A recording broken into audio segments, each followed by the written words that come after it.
Di dunia ini tidak ada yang perlu kau sedihkan, selama iman dan agamamu kau junjung tinggi. Jika ada yang tak suka padamu, biarkan. Itu tandanya ada sesuatu yang lebih darimu.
mereka yang istiqomah dengan sungguh berjamaah terus sampai akhir hayat, insya Allah meninggalkan husnul.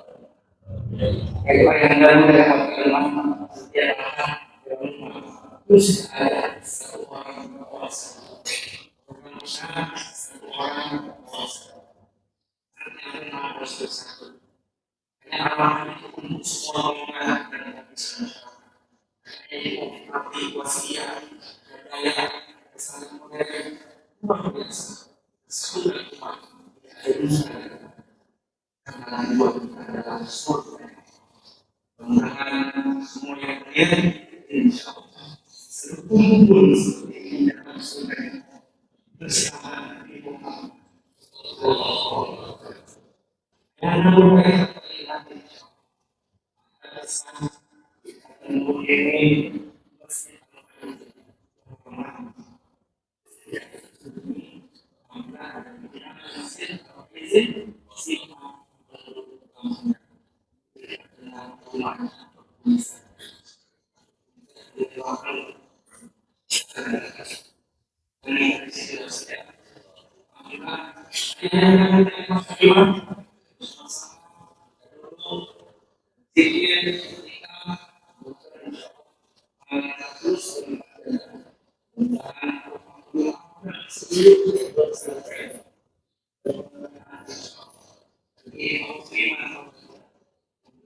semua yang beri kesempatan tobat sebelum ada bersama-sama dengan proses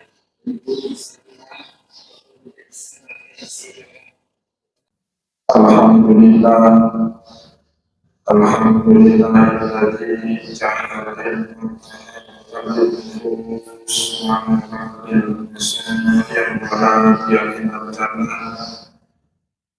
أشهد أن لا إله إلا الله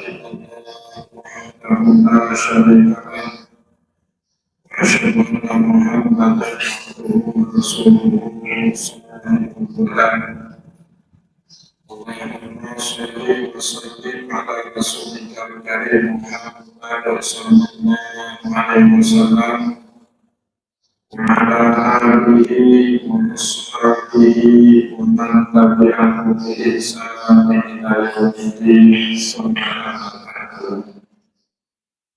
Puji dan syukur senantiasa dan tidak pernah bosan-bosannya kita panjatkan kehadiran Sang Pencipta Subhanahu wa Ta'ala yang mana dengan limpahan karunia-Nya, rahmat-Nya, hidayah-Nya serta berkahnya kepada kita semua, kita kembali masih diberi kesempatan, kesehatan dan kesiapan yang mudah untuk terus dan senantiasa dapat melaksanakan semua perintahnya dan menjauhi semua larangannya. Salawat dari salam juga tidak pernah lupa pula kita aturkan kepada junjungan alam Nabi besar Muhammad Sallallahu Alaihi Wasallam, di mana dengan perjuangan beliau dan para sahabat beliau kita dapat mengenal tentang rahmatan lil alamin ajaran agama Islam sebagaimana yang menjadi keyakinan dan pengetahuan kita bersama. Terkait kaum muslimin dan muslimat jamaah Arafah yang dimuliakan oleh Allah, alhamdulillah pada kesempatan subuh yang penuh dengan keberkahan ini, Allah Subhanahu wa Ta'ala masih memberikan kita kesempatan untuk bersilaturahim dalam ketaatannya, bersilaturahim sambil menjalankan ibadah sholat subuh yang menjadi salah satu ibadah yang paling penting dari sholat-sholat yang lainnya. Sampai-sampai Allah Subhanahu wa Ta'ala menyebut ilmu salatan fajrika wa masyhuda, sholat subuh yang kita lakukan tadi berjamaah, insya Allah disaksikan oleh para malaikat, dilihat oleh para malaikat, dan kemudian para malaikat menyimak yang akan menjadi saksi hidup bagi kita kelak di hari kiamat saat Allah Subhanahu wa Ta'ala melakukan hisab kepada kita terhadap amal soleh dan perbuatan yang telah kita lakukan dalam kehidupan dunia. Oleh sebab itu, kaum muslimin dan muslimat jamaah Arafah yang dimuliakan oleh Allah, salah satu tema, salah satu topik yang sering sekali menjadi tema daripada Rasulullah SAW sering sekali menjelaskan kepada para sahabat dan umatnya tentang bagaimana keadaan umat Islam di akhir zaman. Misalnya saja Rasulullah SAW suatu hari didatangi oleh malaikat Jibril.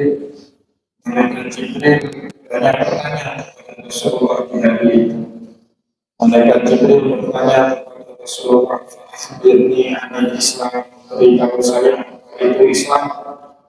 Jawab sama Rasulullah dengan rukun Islam yang 5. Kemudian malaikat Jibril bertanya kembali kepada Rasulullah, "Wa iman?" Jawab sama Rasulullah dengan rukun iman yang 6.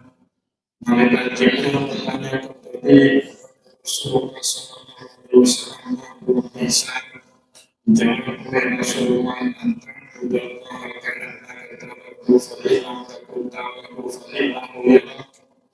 Ihsan itu engkau menyembah Allah seolah-olah engkau melihat Allah. Jika engkau tidak melihat Allah, maka yakinlah Allah melihat kepadamu. Terus mereka Jibril masih menyelipkan satu pertanyaan lagi. Akhir lima kesalahan. Beritahu saya kapan datangnya hari kiamat. Tentu pertanyaan ini tidak bisa dijawab sama Rasulullah. Tapi Rasulullah menjawabnya dengan sangat elegan. Rasulullah tidak bilang, "Oh saya tidak tahu." Oh ilmunya cuma diketahui sama Allah. Tapi jawaban Rasulullah sangat elegan. Rasulullah SAW menjawab, "Al-Mas'ulu an a'lamu as-sa'il." Tidaklah yang bertanya lebih paham dari yang ditanya. Sama-sama tidak tahu sebenarnya. Malaikat Jibril tidak tahu kapan datangnya hari kiamat. Berarti dari kita Rasulullah SAW dalam Al-Quran Allah menyebut hanya dirinya saja yang mengetahui kapan datangnya hari kiamat. Indahu ilmus sa'a. Hanya Allah Subhanahu wa Ta'ala saja yang mengetahui datangnya hari kiamat. Tapi kemudian malaikat Jibril bertanya lagi kepada Rasulullah, "Akhbirni an dunia." Beritahu saya tanda-tanda datangnya hari kiamat. Itu yang dimuliakan oleh Allah. Dari sekian tanda kiamat kecil yang diberitahu oleh Rasulullah dulu, hampir semuanya sudah terjadi di zaman kita sekarang. Salah satu yang menjadi jawaban Rasulullah pada saat itu kan para ulama dunia. Melihat di akhir zaman itu manusia berlomba-lomba membangun tujuh pencakar langit. Bahkan di zaman kita sekarang sudah menjadi simbol peradaban, simbol kemajuan ekonomi. Di suatu daerah itu ada gedung pencakar langit. Tapi di Aceh belum banyak gedung pencakar langit. Saya sudah bilang kayaknya kiamat itu paling lambat terjadi di Aceh. Paling cepat terjadi sekarang di Qatar, di Arab Saudi, karena memang banyak gedung pencakar langit. Bukan hanya itu yang dijawab oleh Rasulullah di dalam kesempatan yang lain. Rasulullah SAW saat memimpin atau mendengar para sahabat tentang membicarakan tentang kapan datangnya hari kiamat, maka Rasulullah SAW menyela obrolan para sahabat dengan berkata, "Al-Fatihul Sa'ah, yang namanya kiamat tidak akan pernah mendatangi kalian hatta zaman, sehingga waktu itu dirasa begitu cepat berlalu." Ini sepertinya juga sudah terjadi di zaman kita sekarang. Kayaknya baru kemarin kita melaksanakan puasa Ramadan, sekarang sahur itu sudah habis. Kaya-kayanya dari kemarin kita melaksanakan halal bihalal silaturahmi hari raya Idul Fitri. Tanpa terasa sebentar lagi sudah mau masuk hari raya Idul Adha. Walaupun kayaknya Ustaz Zulafah dan merayakan hari raya Idul Adha di Aceh kali, tapi di Arafah, tidak di Aceh tapi di Padang. Jadi Bapak Ibu yang dimuliakan oleh Allah, yang diucapkan oleh Rasulullah sudah terasa betul kita alami di zaman kita sekarang. La ta'tikum usah hatta yataqarraba zaman, kata Rasulullah. Yang datangnya namanya hari kiamat tidak akan pernah datang sebelum waktu dirasa sangat cepat berlalu. Persis seperti yang kita rasakan sekarang. Begitu juga di dalam hadis yang lain, Rasulullah SAW menyebut tanda-tanda datangnya hari kiamat. Wa yuqaddu rijal, yang namanya laki-laki makin sedikit, mereka seluruh nisa, perempuan makin banyak. Tapi alhamdulillah sungguh ini lebih banyak jamaah laki-laki dari jamaah perempuan. Tanda hari kiamat masih jauh dari kita. Begitu juga kata Rasulullah di hadis yang lain, sayati akan nasi sahatul fadahat.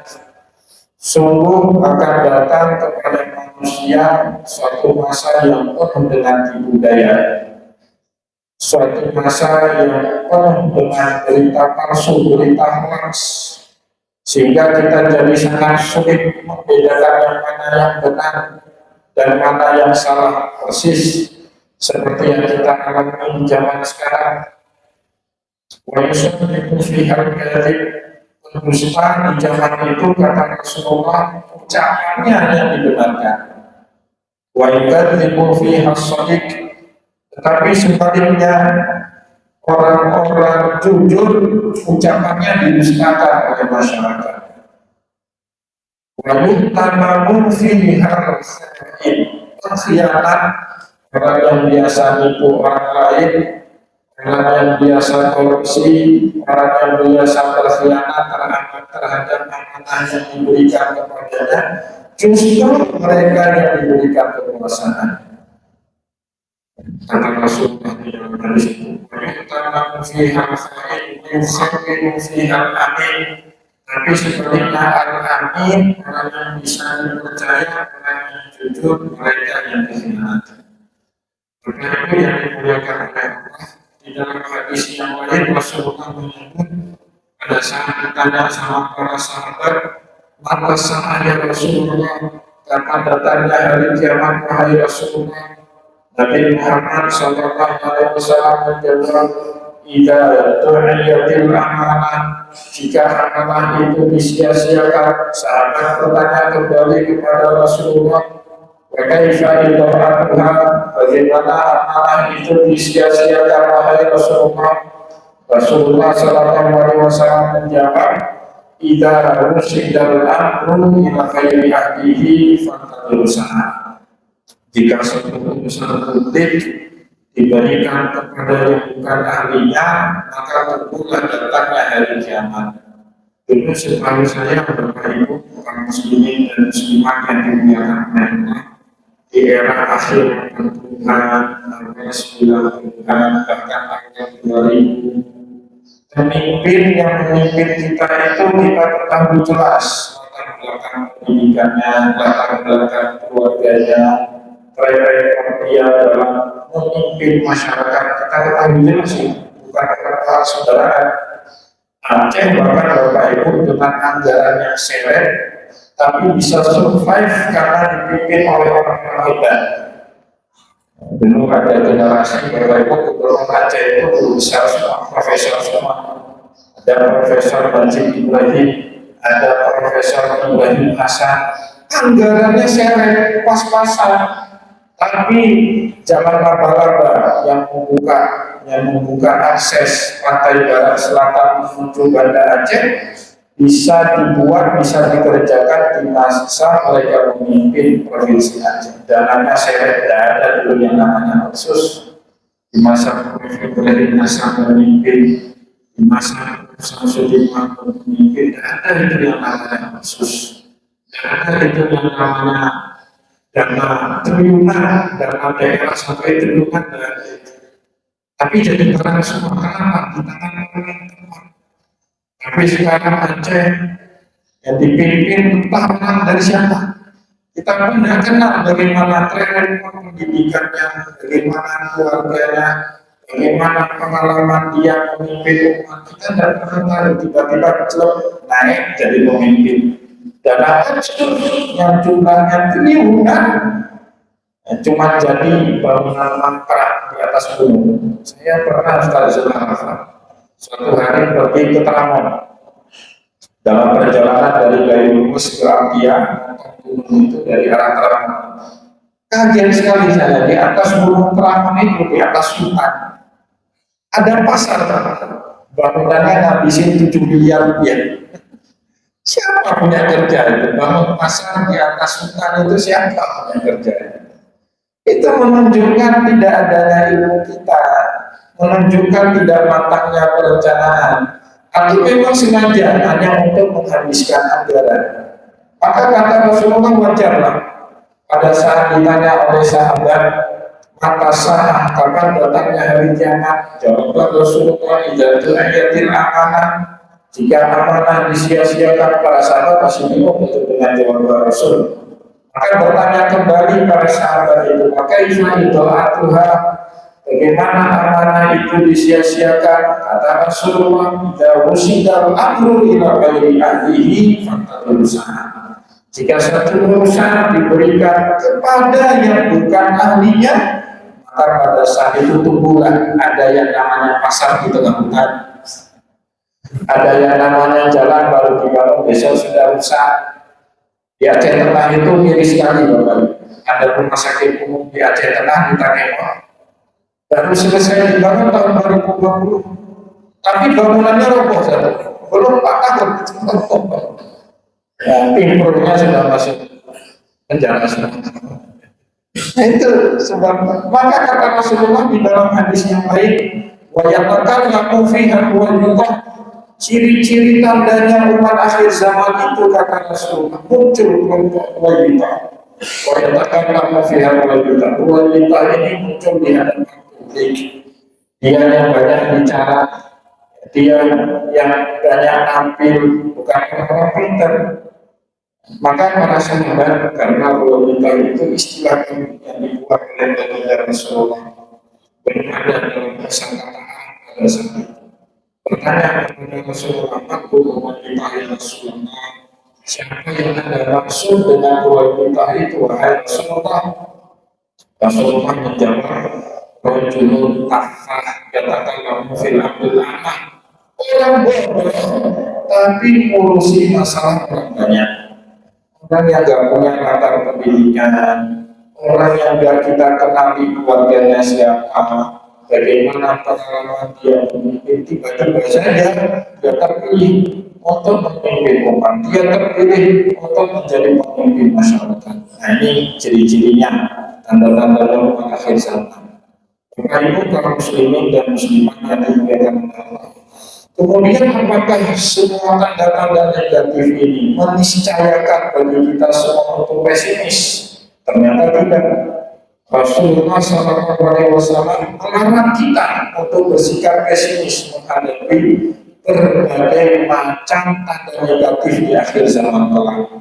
Bahkan kalau kita baca Al-Quran, Allah Subhanahu wa Ta'ala mengidentikan pesimis itu dengan sifat kekafiran. Kata Allah dalam Al-Quran, pada saat Allah menceritakan tentang Nabiullah Yakub yang kehilangan putra kesayangannya Yusuf. Nabiullah Yakub kemudian berpesan kepada anak-anak yang lain, kepada saudara-saudara Yusuf. Meskipun ia tahu yang buat kerjaan yang menyebabkan Yusuf menghilang itu saudara-saudaranya ini termakan api cemburu. Tapi tetap Nabiullah Yakub berpesan kepada mereka, wala tayasu min rahmatillah, innahu la yayasu min rahmatillah illa qaumul kafirun. Jangan pernah berputus asa dari rahmat Allah, karena mereka yang mudah berputus asa dari rahmat Allah hanya orang-orang kafir. Maka Bapak Ibu kaum muslimin dan muslimat yang dimuliakan oleh Allah, meskipun keadaan zaman sangat tidak mendukung, sangat tidak support bagi kita yang selalu ingin perbaikan, tetapi kita dilarang atau berputus asa oleh Allah Subhanahu wa Ta'ala. Sebaliknya, baginda Rasulullah SAW di dalam hadis sahih menyebut beruntung bagi kalian yang dianggap tidak populer, yang dianggap aneh, yang dianggap unik jika kalian masih hidup nanti di akhir zaman kelak.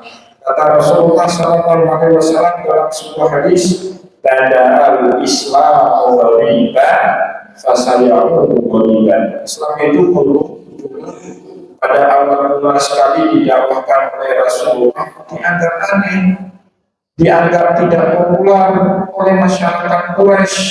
Bahkan sering Nabi Muhammad itu dianggap setengah gila, orang nggak benar. Bapak Ibu kaum muslimin dan muslimat yang dimuliakan oleh Allah, bagaimana Rasulullah tidak dianggap gila?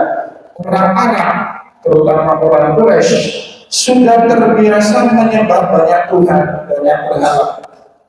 Tiba-tiba saja di waktu yang sesaat Rasulullah SAW menyampaikan kepada mereka, Tuhan itu tidak banyak, Tuhan itu esa satu. Ini nggak masuk dalam logikanya orang Arab. Bagi orang Arab, Muhammad, permasalahan hidup kita manusia ini banyak apa enggak? Rasulullah jawab banyak. Ada orang yang masalahnya kelaparan, ada orang yang masalahnya tidak harmonis dalam rumah tangga, ada orang masalahnya kurang bisa berhubungan baik dengan sesama, ada orang tidak ada masalah itu tetapi masalah kesehatan, ada orang bukan tidak ada masalah dalam kesehatannya, baik-baik saja, tetapi dia bermasalah saat mencari rezeki, mencari nafkah. Jadi masalah manusia ini banyak, maka Tuhan yang kita sembah pun mestinya harusnya banyak, tidak satu. Maka Bapak Ibu kaum muslimin dan muslimat yang dimuliakan oleh Allah, saat Nabi Muhammad SAW mendakwahkan Tuhan Esa, Tuhan Tauhid kepada bangsa Arab, orang-orang Arab ini sebagaimana yang diceritakan oleh Allah dalam surah ayat kelima, berkata kepada Nabi Muhammad, "Aja'alal alihata ilahan wahidah, inna hadza la syai'un ujab." Muhammad, apakah kamu menghimpun Tuhan kami yang banyak menjadi satu, padahal problem masalah manusia banyak dan satu? Aja'alal alihata ilahan wahidah, inna hadza la syai'un ujab. Ini hal aneh yang nggak masuk akal. Jadi Nabi Muhammad tidak populer saat mendakwahkan Islam pertama sekali kepada bangsa Arab. Ini nggak betul ajaran kami.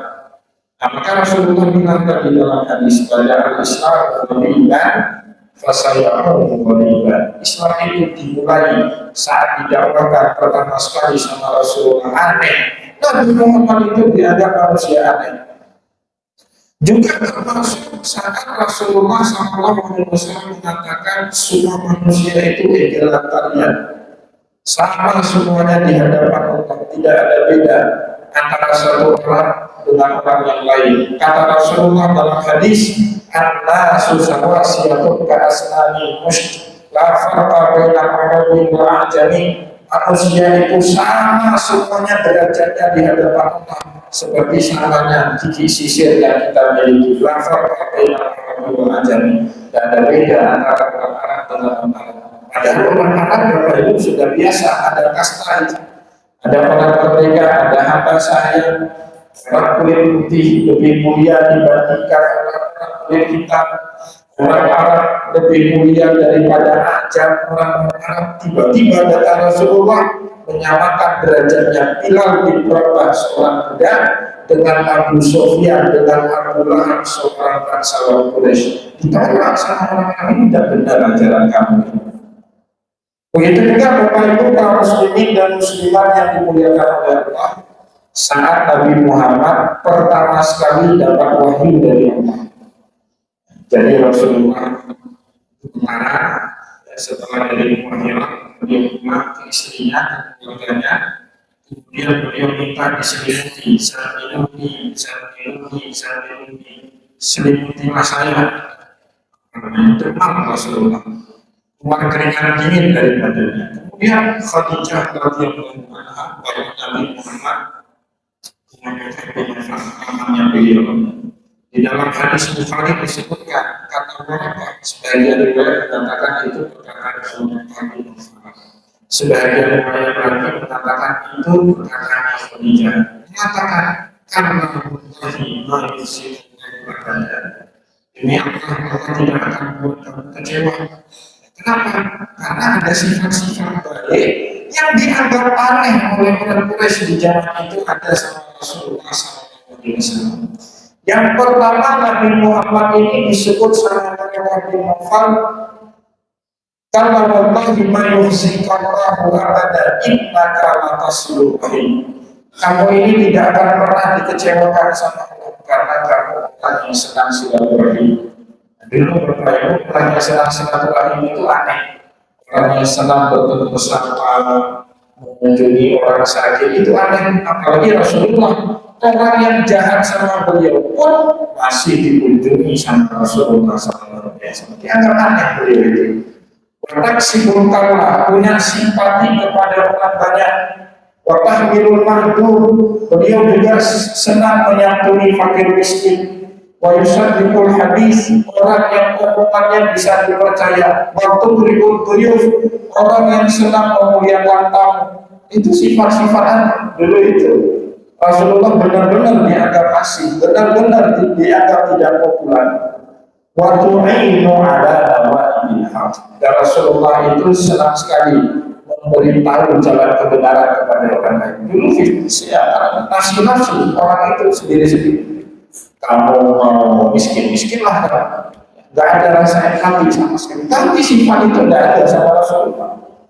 Maka pada saat Rasulullah mendakwakan ajaran Islam yang harus menyambung silaturahim, mengajarkan ajaran Islam yang senang berempati kepada orang lain, mengajarkan ajaran Islam yang senang menyantuni orang yang tidak mampu, memuliakan tamu, senang memberikan petunjuk kepada orang lain. Nabi Muhammad dianggap orang aneh.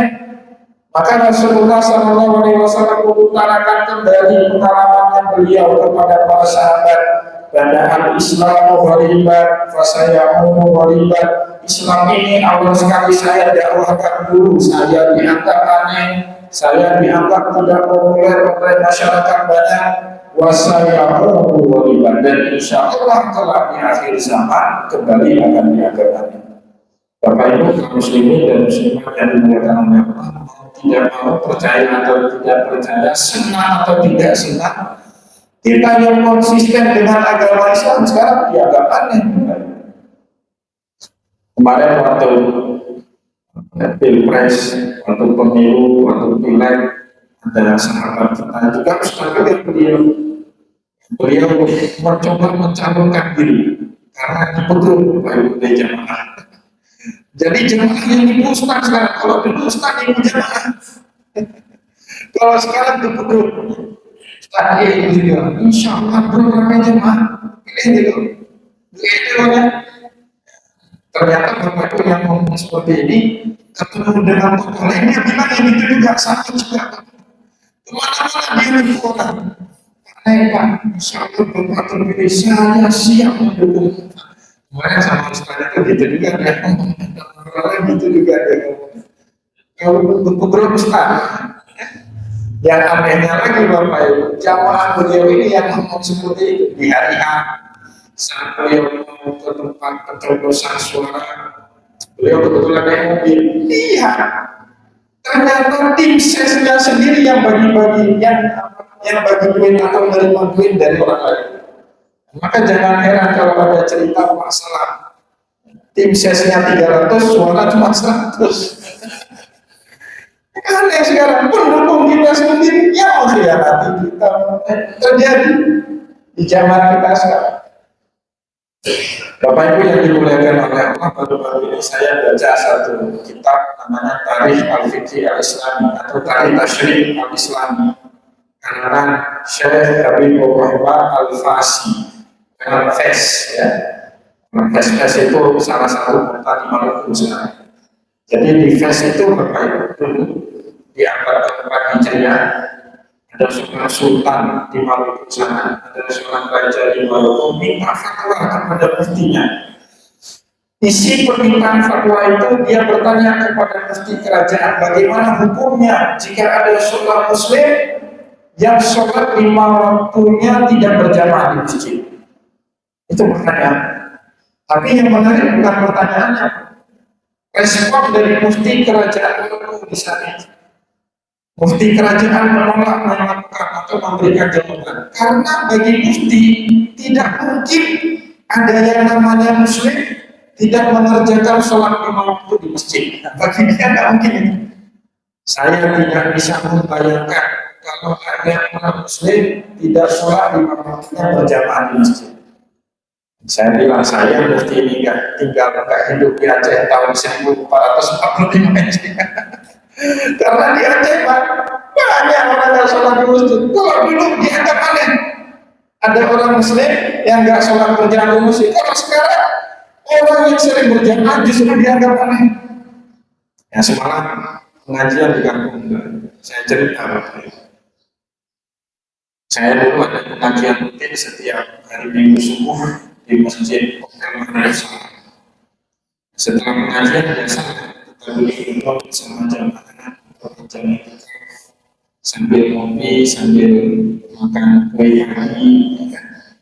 Ada Prof. Mustahil yang wakil rektor sekarang, ada Prof. Alfian dekan Fakultas Teknik waktu itu dia masih wakil rektor. Duduk di dekat kiblat, dekat mimbar, dekat kiblat, dekat tempat imam berdiri sholat. Tiba-tiba saja ada telepon ke HP-nya Pak Mustahil. Ternyata yang telepon beliau bukan yang sedang memperbaiki toilet dan tempat cuci. Karena itu bertanya kemudian, saya perlu oh ya saya ada di masjid, boleh ambil upah. Ya alhamdulillah pekerjaannya sudah selesai, ambil upah. Bapak gimana? Oh saya di masjid. Kata kami, saya juga di masjid Pak. Bapak gimana ya? Saya di arah kiblat masjid, pergi aja masuk aja saya di arah kiblat masjid. Nah, tukang ini tanya kembali, arah kiblat masjid itu di mana Pak ya? Dia 1 bulan kerja di masjid, tapi arah kiblat masjid dia nggak tahu di mana Pak. Maka wajarlah kata Rasulullah SAW. Ada al-Islamu waliban, fasayyahu Islam itu dulu saat pertama sekali didapatkan oleh Rasulullah dan di akhir zaman juga orang akan menganggap Islam itu sebagai agama yang ada. Tapi jangan khawatir kata Rasulullah. Tentu pada ulama beruntunglah dari kita yang dianggapnya di akhir zaman kelak. Apa definisi yang disebut oleh Rasulullah? Alladzina yusyrikuna al-asra dan fasada. Orang yang senang melakukan berbagai macam perbaikan kepada manusia saat keadaan begitu rusak di tengah akhir zaman kelak. Maka Bapak Ibu kaum muslimin yang dimuliakan oleh Allah, kita berkumpul pada kesempatan subuh ini untuk memberikan efek kejut kepada masyarakat yang belum bisa bangun sholat subuh berjamaah. Ini kan efek kejut. Gerakan seperti ini, nanti ada lagi gerakan majelis zikir. Itu sebagai efek kejut. Jangan hanya nonton bola sampai malam lah, tapi sekali-kali ayo kita zikir, kita ngaji sambil efek kejut itu bagi masyarakat. Jangan selalu dilalaikan di waktu sampai bola, main game online, bahkan main judi online. Ya, kita buat efek kejut dengan berkumpulnya orang-orang baik seperti ini. Kata Rasulullah alladzina yuslimuna idza fasada an-nas, orang yang terus mau melakukan perbaikan di tengah masyarakat meskipun waktunya zamannya sangat rusak. Ya kita harus terus berkomitmen untuk melakukan perbaikan di tengah masyarakat, dan itu bisa dilakukan dengan berbagai macam, melalui gerakan subuh berjamaah, melalui gerakan ekonomi syariah, melalui gerakan muncul tokoh-tokoh politik Islam yang punya komitmen dengan ajaran Islam, dengan berjamaah. Sekarang kita sedang ini mobil kada sebentar lagi sudah banyak muncul ahli-ahli jamaah yang mencalonkan dirinya sebagai calon wali kota, calon wakil kota. Ya alhamdulillah, nanti kita dukung bersama. Harus kita dukung, karena kita dukung untuk orang berjamaah. Kita dukung orang yang menghidupkan jamaah, orang yang sedang melakukan perbaikan di tengah masyarakat. Semoga apa yang kita sampaikan pada kesempatan sebelum ini bermanfaat kepada kita semua. Saya mohon maaf jika ada yang tidak berkenan. Wassalamualaikum warahmatullahi wabarakatuh.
Luar biasa.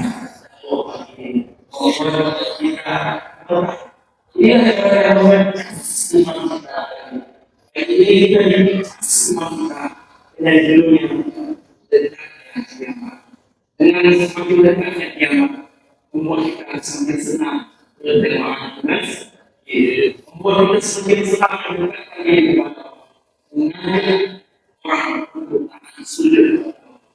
Terima kasih banyak kepada Allah dari segala sehat. Kemudian proses ini membuat semakin senang beribadah, semakin senang masjid, semakin senang bersatu, semakin senang berzikir bersama bersama. Mudah-mudahan insya Allah inilah yang membuat kita bisa beribadah bersama. Ayatnya kita akan satu lagi saling memaafkan di antara kita. Kita saling sama-sama di antara kita beragama dan yang akan kita tidak ada dusta sekali. Insya Allah kita akan bertemu Allah Subhanahu. Jadi insya Allah kita akan mengunjungi Masjid Al-Faizin Simpang